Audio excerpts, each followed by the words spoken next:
O total de mortes da doença do coronavírus de 2019 ultrapassou nesta segunda-feira a triste marca de 1 milhão de mortes e pode chegar a 2 milhões antes que haja uma vacina.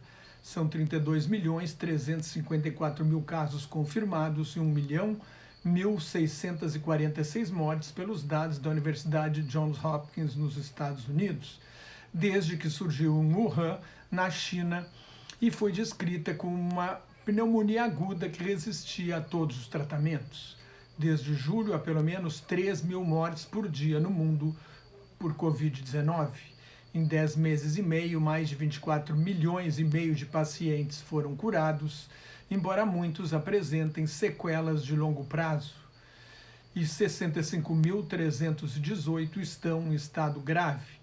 Os Estados Unidos registram o maior número de casos, 7.148.000, sendo 313.000 na semana passada, e o maior número de mortes, 205.072. Menos de 10% dos americanos têm anticorpos. Isso significa que o país ainda está longe, muito longe da chamada imunidade de rebanho, quando pelo menos 60% a 70% da população tiveram contato com o vírus. Com menos gente para contaminar, o ritmo de contágio cai e a doença se enfraquece. O diretor do Centro de Controle e Prevenção de Doenças dos Estados Unidos, Dr. Robert Redfield, foi ouvido num voo comentando que tudo que o médico favorito do presidente Donald Trump fala sobre Covid-19, o médico chama-se Scott Atlas, é falso. Um novo estudo do CDC indica que a presença do vírus é mais frequente em adolescentes do que em crianças. O Brasil é o segundo país em número absoluto de mortes e o terceiro em casos, com mais 385 mortes e 16.412 casos novos. Nesta segunda-feira, o país chegou a 142.161 óbitos e 4.748.000 casos confirmados. A média diária de mortes dos últimos 7 dias ficou em 687. Os números de casos novos e de mortes estão estáveis, caíram um pouco, mas ainda estão em patamares muito elevados e em alta em alguns estados, como o Rio de Janeiro. Se o Rio fosse um país, teria o maior número de mortes por habitante do mundo, depois da República de São Marinho. No momento, a Índia é o país que mais registra novas infecções. O total de casos lá é o segundo maior do mundo. Passou no fim de semana de 6 milhões, com mais de 96 mil mortes. É o terceiro maior número absoluto de mortes do mundo. A América Latina é a região mais atingida, com mais de 9.233.000 casos confirmados e 339.000 mortes, tirando micropaíses como São Marinho e Andorra, estatisticamente irrelevantes. Há 6 países latino-americanos entre os 10 com o maior número de mortes por habitante. O Brasil está em quinto lugar nesta lista.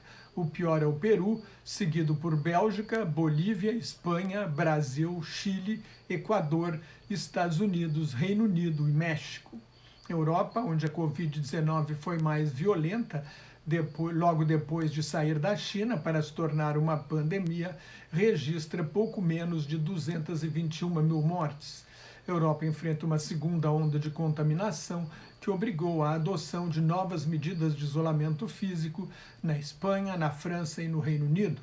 Melbourne, a segunda maior cidade da Austrália, suspendeu as medidas de confinamento à meia-noite desta segunda-feira, depois de superar uma segunda onda de contaminação.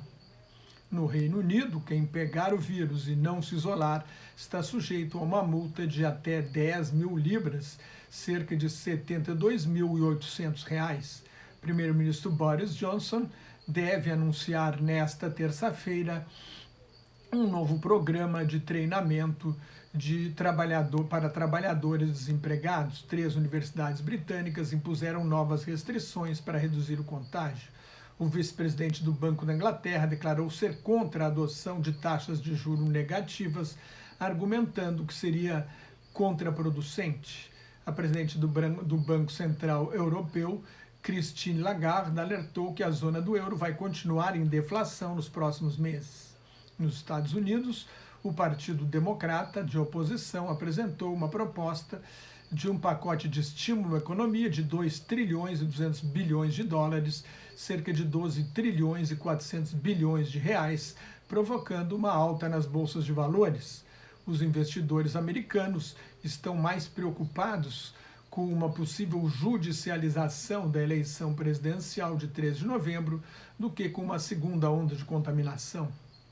No Brasil, a Bolsa de São Paulo caiu 2,41% e o dólar e o euro subiram. O mercado não gostou da maneira como o governo propôs retirar dinheiro do pagamento de dívidas públicas e do Fundo de Desenvolvimento do Ensino Básico para financiar um programa de renda mínima sem furar o teto de gastos previsto em lei. O setor de turismo na China espera 600 milhões de viagens no feriadão que começa em 1º de outubro, mas isso ainda será 20% a menos do que no ano passado. No domingo à noite, o jornal The New York Times revelou que o presidente Donald Trump não pagou impostos em 10 dos 15 anos anteriores à eleição presidencial de 2016. Naquele ano, Trump pagou $750 e em 2017 mais $750, cerca de R$4.226, praticamente nada para um bilionário.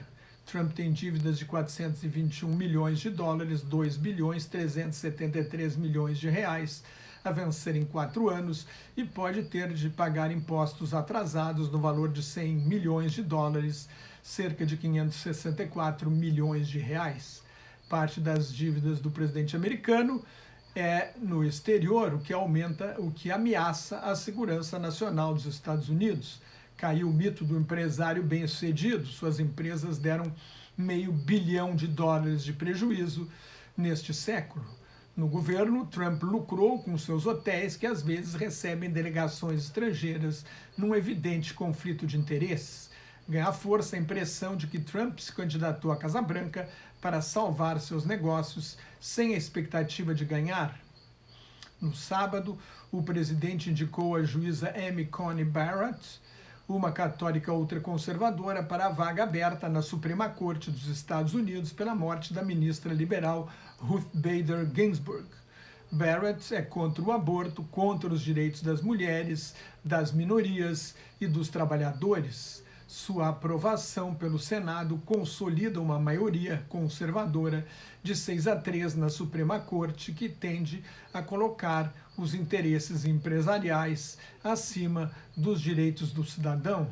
Se Trump contestar o resultado da eleição presidencial, o caso pode chegar à Suprema Corte, que teria maioria de ministros indicados por presidentes que perderam a eleição no voto popular e ganharam no colégio eleitoral, reduzindo a legitimidade democrática do Supremo Tribunal dos Estados Unidos. Nesta terça-feira será realizado o primeiro debate entre os candidatos. 7 pontos atrás nas pesquisas, Trump deve partir para ataques pessoais ao ex-vice-presidente Joe Biden, que terá vasta munição para contra-atacar. Mais notas e comentários sobre política internacional no meu blog Globalização em Crise, que está em nelsonfrancojobim.blogspot.com, no meu Twitter e no Facebook. No Facebook agora eu também colaboro com o grupo Quarentena News. Cuide-se, fique em casa, se não tiver nada muito importante a fazer na rua, use máscara se tiver de sair à rua e muito obrigado pela sua atenção.